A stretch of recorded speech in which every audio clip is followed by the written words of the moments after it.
Welcome to InfoHub. In our headlines, East Bank Berbice residents who protested in 2013 for a new road will be pleased as the billion-dollar road surfacing project is at an advanced stage. We'll have the full details for you first up. GRA boss dismisses false media reports that government will impose VAT on exports. And he is also investigating that seized fuel ship. Women in the information technology field were feted. And Guyana is hosting a major international arbitration conference for the first time. Do stay with us for these stories and much more. Here's an important message from the Ministry of Finance and the Guyana Revenue Authority. If you've never filed or paid your taxes, or have deliberately not declared your true income, and now you're worried that you'll be audited by the Guyana Revenue Authority, I have good news for you. The Ministry of Finance has announced a tax amnesty effective January 1 to September 30, 2018.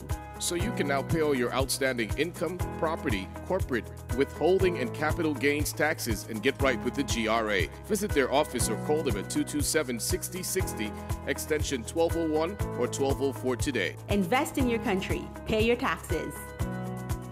We begin by telling you that after many years of suffering with a deplorable road, East Bank Berbice residents will soon have a brand new billion-dollar road. Renetta LaFleur was in Berbice and gives us this major update.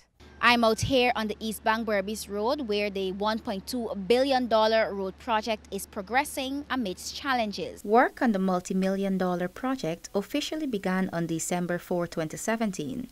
Though the removal of utilities continues to pose a challenge, Minister of Public Infrastructure David Patterson assured that the project is still on schedule. So we're pushing ahead now that they're about 90 to 95% Guyana, 90-95% complete. A bit slow, so we're now trying to push as much as possible before the May-June rain comes in as possible.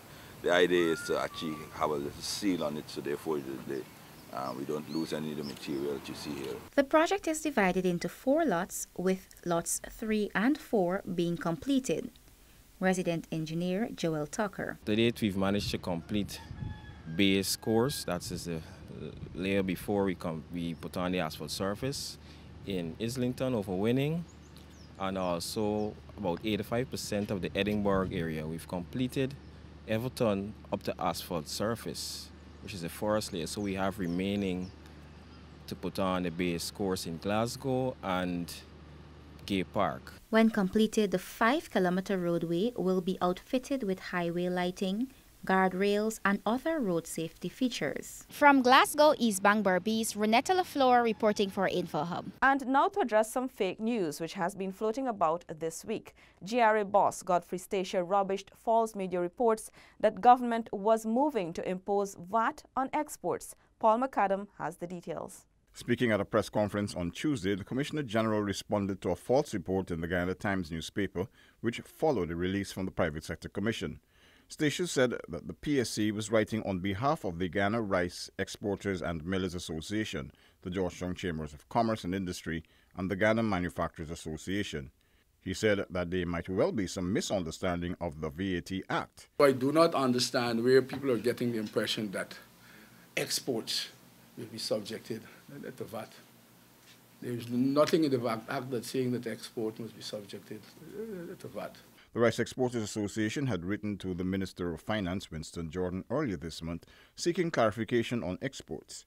The minister responded, advising the association that they should supply the GRA with the empirical evidence to show that VAT, or VAT, is indeed placed on export items, and to support their claims of significant losses and costs due to the changes from zero-rated status to exempt status by the 2017 amendments to the VAT Act. All I am asking is, if you are saying that you would be adversely affected, prove it to me. Show me the facts. And we are yet to see any facts. No one has brought any facts to show that they have been adversely affected.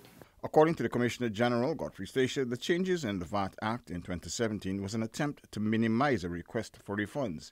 The GRA then moved zero-rated items to exempt and vice versa. The Finance Minister, in his budget speech late last year, had assured that none of the proposed amendments to the Act would negatively impact any individual or business enterprise. According to Stacia, the request to the GREMA was made in the light of the previous initiatives taken to exempt the raw materials and other items used in the rice industry to reduce the burden of VAT. Regarding the contention that the government has disallowed exporters the right to reclaim the VAT paid on imports used to produce goods and services, Stacia explained that since the implementation of VAT in 2007, only exempted goods exported from Guyana would not reclaim import VAT. Paul McCallum for InfoHub. Still with GRA, the tax agency is investigating the records of the seized fuel tanker MT Jubilee. Stefan Gabriel brings us this report. Guyana Revenue Authority Commissioner General Godfrey Stacia explained that the investigations are to determine the extent to which the vessel has been involved in moving fuel and whether the failure to declare its cargo is a norm. We have now gone to look at the records, the maritime records, to see the frequency in which this boat would have, or fuel would have been coming into port in Georgetown. We were also checking with the Harbour Bridge to see the frequency with which these boats have been passing through the Harbour Bridge. And based on the information that we garner from the maritime and from the Demerara Harbour Bridge, we would then be in a position to determine whether this was actually a hiccup in the system or the person was actually trying to smuggle the fuel. Stacia added that the tax collection agency has observed that exempt fuels from places like Mabaruma and other interior areas are trickling into Georgetown. We have to be extremely vigilant on that, and it would always happen as long as there is cheap fuel at our border regions. People would always buy those cheap fuel and try to bring it into Georgetown. Motor vessel Jubilee was found in the Demerara River with more than 200,000 gallons of unmarked, undeclared fuel over the weekend. According to the Commissioner General, the fuel attracts taxes in excess of $36 million, and it is likely that the owners will be required to pay an additional fine in the vicinity of $20 million to secure the vessel's release. For InfoHub, Stefan Gabriel. In another major first for Guyana, the country will host the 3rd International Commercial Arbitration Conference. Stacey Carmichael was at the opening today, where Attorney General Basil Williams made remarks. Attorney General and Minister of Legal Affairs Basil Williams, speaking at the International Commercial Arbitration Conference, said the international community's growing attraction to Guyana and the burgeoning interest of investors in the oil and gas sector demand that our standards be tested and raised. Recently, Ghana has seen the rise in its involvement in international transactions, and this is not likely to decelerate in the near future. Therefore, creating a legal climate that is conducive to economic trade and investment is crucial at this juncture. More so, since the time has come to promulgate modern arbitration laws to meet internationally acceptable standards. Arbitration, the minister pointed out, has been the traditional and preferred accepted mode of resolving international disputes. International commercial investors, he noted, generally favor arbitration with the power of autonomy over the process, the ability to negotiate and tailor the procedure as opposed to the strict and often lengthy court proceedings. Countries having a strong legal framework have always attracted investors. Ghana, with the recent development of its oil and gas sector, is no exception, and hence there is a need for greater capacity building while creating a legal environment that is sound and investor-friendly. The conference is hosted by the Chartered Institute of Arbitrators, Caribbean Branch, an internationally recognized body promoting the use of alternative dispute resolution. It is being held in collaboration with the University of Guyana, the Caribbean International Chamber of Commerce, the International Center for the Settlement of Disputes, CARICOM, and the Dispute Resolution Center. The conference will comprise CIARB training in arbitration and mediation for lawyers and non-lawyers, as well as workshops on international arbitration issues. For InfoHub, Stacey Carmichael. In news just coming to hand, Minister of Natural Resources Raphael Trotman has assured RUSL workers that government will take swift action to protect their interest as a result of recent United States imposed sanctions. Minister Trotman visited the workers at RUSL's site today and gave them this commitment. Check our website and YouTube and Facebook pages for a detailed report. As part of Administrative Professional Appreciation Day, Minister of State Joseph Harmon said that regular training will provide administrators with the necessary tools to take advantage of the emerging sectors. More from Isaiah Braffett. The Minister of State made his remarks at an event to observe World Administrative Professionals Day 2018 held at the Pegasus Hotel and organized by Zorwin's Consultancy and Training Institute. Minister Harman opined that with the number of investors in Guyana, local content must be at the forefront. You, the administrative professionals, will find yourselves being a sought-after commodity, a very highly sought-after commodity. Because we will not allow or tolerate these companies to bring into Guyana skills which already exist here.